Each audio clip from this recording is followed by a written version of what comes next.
ఒకే కథతో వచ్చిన 2 సినిమాలు అదే రోజు రిలీజ్ అయితే ఏమవుతుందో ఎప్పుడైనా ఆలోచించారా?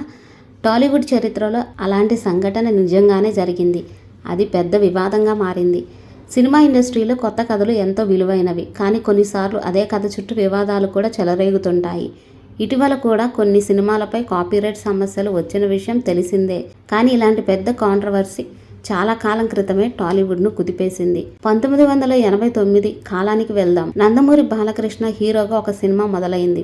మొదట దీనికి బాలకృష్ణుడు అనే టైటిల్ పెట్టారు. అదే సమయంలో మలయాళంలో మోహన్ లాల్ నటించిన ఆర్యన్ సినిమా భారీ విజయాన్ని అందుకుంది. ఆ కథ బాలయ్యకు బాగా సరిపోతుందని భావించిన నిర్మాతలు అధికారికంగా రీమేక్ హక్కులు కొనుగోలు చేశారు. తర్వాత సినిమా పేరు అశోక చక్రవర్తిగా మార్చి వేగంగా షూటింగ్ పూర్తి చేశారు. ఇక్కడే అసలు ట్విస్ట్ మొదలవుతుంది. అదే సమయంలో విక్టరీ వెంకటేష్ హీరోగా మరో సినిమా తెరకెక్కుతుంది. అదే ధృవ నక్షత్రం. ఈ సినిమా కథ కూడా ఆర్యన్ కథతో చాలా దగ్గరగా ఉండటం ఆశ్చర్యం కలిగించింది.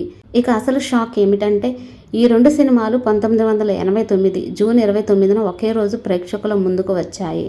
అప్పటికి బాలయ్య మంచి ఫామ్లో ఉన్నారు. అందరూ అశోక చక్రవర్తి పెద్ద హిట్ అవుతుందని భావించారు. కానీ బాక్సాఫీస్ వద్ద పరిస్థితి పూర్తిగా తారుమారైంది. వెంకటేష్ నటించిన ధృవ నక్షత్రం ఘన విజయం సాధించి 100 రోజులు ప్రదర్శించబడింది.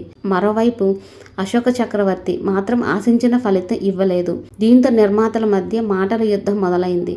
మేము హక్కులు తీసుకొని సినిమా తీస్తే అదే కథతో మరో సినిమా ఎలా వస్తుంది అంటూ తీవ్ర అభ్యంతరం వ్యక్తం చేశారు. ఇంకా పెద్ద వివాదానికి కారణం ఈ 2 సినిమాలకు కూడా కథా సంభాషణలు అందించిన వారు పరుచూరి బ్రదర్స్ కావటం. ఈ విషయం ముందుగా చెప్పలేదని వారిపై విమర్శలు వెల్లువెత్తాయి. ఈ వివాదంపై వెంకటేష్ స్పందిస్తూ ఇది ఒకే కథ అని తెలిసి ఉంటే నేను ఈ ప్రాజెక్ట్ చేయకపోయేవాడినని చెప్పారు. మరోవైపు బాలకృష్ణ మాత్రం ఈ మొత్తం వ్యవహారంపై ఎలాంటి స్పందన ఇవ్వకుండా నిశ్శబ్దంగా ఉన్నారు. కొంతకాలానికి ఈ వివాదం తగ్గిపోయినా ఇది టాలీవుడ్లో ఒక అరుదైన మరియు వివాదాస్పద సంఘటనగా ఇప్పటికీ గుర్తుండిపోయింది. ఇలాంటి ఆసక్తికరమైన ఫ్యాక్ట్స్ కోసం గోల్డ్ బాక్స్ ఫ్యాక్ట్స్ ఛానల్ను ఫాలో అవ్వండి.